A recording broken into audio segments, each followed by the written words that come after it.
Hi dears, welcome to another video. അപ്പോൾ ഇന്ന് ഞാൻ നോർമൽ ഒരു ചോക്ലേറ്റ് കേക്കാണ് ചെയ്യുന്നത്. തീം കുറച്ച് വെറൈറ്റി. എനിക്ക് ആദ്യമായിട്ടാണ് ഇങ്ങനെ ഒരു തീം കിട്ടുന്നത്. ഇത് 17ാമത്തെ ബർത്ത്ഡേ ഉള്ള കുട്ടിക്കുള്ള കേക്കാണ്. അവളുടെ സിസ്റ്ററാണ് എനിക്ക് ഓർഡർ തന്നിട്ടുണ്ടായിരുന്നത്. അപ്പോൾ 16 എന്നൊരു സ്ട്രോബെറിനെ 17 എന്ന സ്ട്രോബെറി കുത്തിക്കൊല്ലുന്ന രീതിയിലുള്ളൊരു തീമായിരുന്നു. ഞാൻ ആദ്യമായിട്ടാണ് ഇങ്ങനെ ഒരു കേക്ക് എനിക്ക് ചെയ്യാൻ കിട്ടുന്നത്. എനിക്ക് നല്ല ഇഷ്ടമായി തീം. വലിയ വർക്കൊന്നുമില്ല, പക്ഷേ കാണാൻ നല്ല ക്യൂട്ടായിട്ടുണ്ടായിരുന്നു. ഒരു പിൻട്രസ്റ്റി കേക്കായിട്ട് എനിക്ക് തോന്നി. എനിക്ക് റെഫറൻസ് കിട്ടുന്ന സമയത്ത് ഞാൻ ജസ്റ്റ് കുറച്ച് സ്ട്രോബെറീസ് മാത്രമേ കണ്ടുള്ളൂ. അപ്പോൾ ഞാൻ വെറുതെ വെച്ചിട്ടുള്ള കേക്കായിരിക്കും കരുതി. പിന്നെയാണ് അത് ഡീറ്റെയിൽ ആയിട്ട് നോക്കിയത്. അപ്പോൾ ഇഷ്ടമായി. അപ്പോൾ വർക്ക് ആദ്യം സ്പഞ്ച് വെച്ചു. പിന്നെ അതുപോലെ ഫില്ലിങ്സ് കൊടുത്തു. ചോക്കോ ചിപ്സാണ് ഫില്ലിങ്സ് കൊടുത്ത് സെക്കൻഡ് ലെയറിൽ മറന്നപ്പോൾ എടുത്ത് മാറ്റിയിട്ട് വീണ്ടും കൊടുക്കുകയാണ് ചെയ്തത്. പിന്നെ അതൊന്ന് ക്രം കോട്ട് ചെയ്തതിന് ശേഷം ബോർഡൊന്ന് മാറ്റി. ഞാനൊരു ബോർഡ് ഇതിന് വേണ്ടി മാറ്റിയിരിക്കുകയാണ്. കാരണം ഷുഗർ സിറപ്പ് ആക്കുന്ന സമയത്ത് സൈഡ് ഒന്ന് കളർ ചേഞ്ച് വരുന്നുണ്ട്. ഇപ്പോൾ ഞാനിങ്ങനെ ഒരു ബോർഡിൽ ചെയ്തിട്ട് നെക്സ്റ്റ് ബോർഡിലേക്ക് ചേഞ്ച് ചെയ്യാണ് ചെയ്യാറ്. എന്നിട്ട് അത് ജസ്റ്റ് ഒന്ന് ഫ്രീസറിലേക്കാണ് വെച്ചത്. കുറച്ച് നേരമല്ലേ വെക്കേണ്ടുള്ളൂ എന്ന് കരുതിയിട്ട്.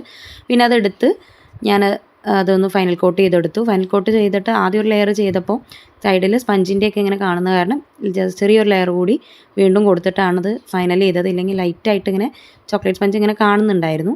അപ്പോൾ അതുകൂടി ചെയ്ത് കംപ്ലീറ്റ് ചെയ്തതിന് ശേഷം പിന്നെ നെക്സ്റ്റ് സ്ട്രോബെറി ആയിരുന്നു. സ്ട്രോബെറിയൊക്കെ ഞാൻ കഴുകി വൃത്തിയാക്കി വെച്ചിട്ടുണ്ടായിരുന്നു. പിന്നെ അതിൻ്റെ അടി ചെറുതായിട്ടൊന്ന് കട്ട് ചെയ്യണമായിരുന്നു ഇതിൽ വെക്കാൻ വേണ്ടിയിട്ട്. അപ്പോൾ അതൊക്കെ കട്ട് ചെയ്യാൻ വേണ്ടി എടുത്തു. ചെറിയൊരു പോർഷൻ മാത്രമേ കട്ട് ചെയ്തിട്ട് എനിക്ക് ചെറിയ സ്ട്രോബെറിയാണ് കിട്ടിയത്, വലുത് കിട്ടിയില്ല. പിന്നെ ഇത് ½ kg കേക്കാണ്. അപ്പോൾ പിന്നെ അതിലേക്ക് വലിയ കുഴപ്പമില്ലാത്ത രീതിയിൽ എനിക്ക് സെറ്റ് ചെയ്യാൻ പറ്റി. 17 എഴുതുന്ന സമയത്ത് മാത്രമാണ് കുറച്ചൊരു ബുദ്ധിമുട്ട് വന്നുള്ളൂ. അപ്പോൾ ഞാനത് 2 സ്ട്രോബെറി ഒരു ടൂത്ത് പിക്ക് വെച്ചിട്ട് അഡ്ജസ്റ്റ് ചെയ്തിട്ട് പിന്നെയാണ് കംപ്ലീറ്റ് ചെയ്തത്. ഒരു സ്ട്രോബെറി കട്ട് ചെയ്ത് വെക്കണം. അപ്പോൾ അത് ആദ്യം കുറച്ച് വലുത് നോക്കിയിട്ട് കട്ട് ചെയ്ത് വെച്ചു. ബാക്കിയുള്ളതൊക്കെ റെഫറൻസ് തന്ന പോലെ ഇതിൽ കട്ട് ചെയ്ത് വെച്ച് കൊടുത്തു. ഒക്കെ കംപ്ലീറ്റ് ചെയ്ത് വെച്ചതിന് ശേഷമാണ് അതിൽ വിപ്പിംഗ് ക്രീമും ഗനാഷ് വെച്ചിട്ട് ഡിസൈൻ ചെയ്യാണ്ടായിരുന്നു. അത് ഞാൻ പിന്നെ വീഡിയോ എടുക്കാൻ പറ്റിയില്ല. ഇത് എഴുതാൻ കുറച്ച് ടഫായിരുന്നു സ്ട്രോബെറി വെച്ചിട്ട് എഴുതാൻ വേണ്ടിയിട്ട്.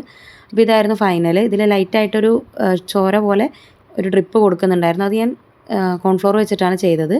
അതും കൂടി കഴിഞ്ഞപ്പോൾ കേക്കിൻ്റെ ലുക്ക് ഇങ്ങനെയായിരുന്നു. എനിക്ക് നല്ല ഇഷ്ടമായി. ഇതായിരുന്നു കുത്തിക്കൊന്ന 17 എന്ന സ്ട്രോബെറി.